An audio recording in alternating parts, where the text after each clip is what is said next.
Now, here's a kind of a silly point, but I just want to remind you that the whole point of trusts is it's supposed to grant you a specific privilege associated with a specific user account. Now, if you have not done the simple fact of changing the password of PyAdmin, then really your trusts are accomplishing nothing.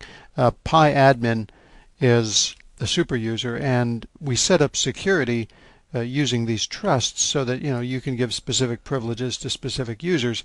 But if in fact you don't have a password on PyAdmin, well, your trusts really aren't granting you any kind of security at all.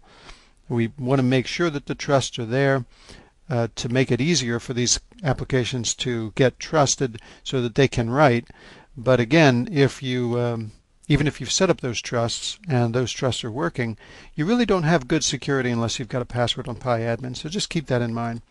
Also, we've discussed a lot about trusts, and if you want to find out more information, you can go out to our website and go into the support site, and within support there are specific areas on describing trusts for interfaces. Now, I'm not sure where this is going to appear the next time or when you log in. We change our website all the time, so let me just show you how I would search for it.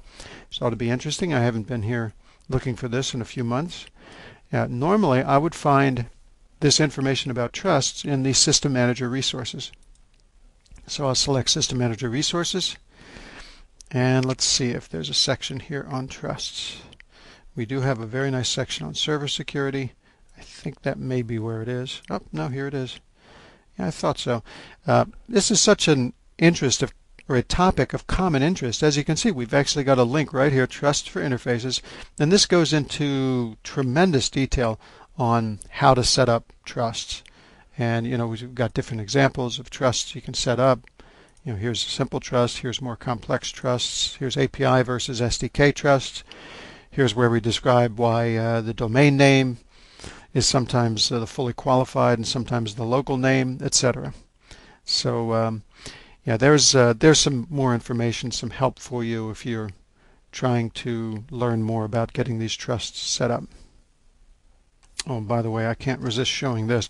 This is, remember I was saying over and over again that if you try to connect, then the message log will show you the actual name of all the connection credentials and the names that that we're actually using when we connect, the fully qualified or local name. Here's a good procedure on how to determine what credentials you're actually passing. If you execute the API snap command and then take a look at the message log, you can see we will report what we think you're connecting as, and so that would be the name that you would use for the node in your trust. So it's helpful things like that is why I recommend that you go out here and look for more information.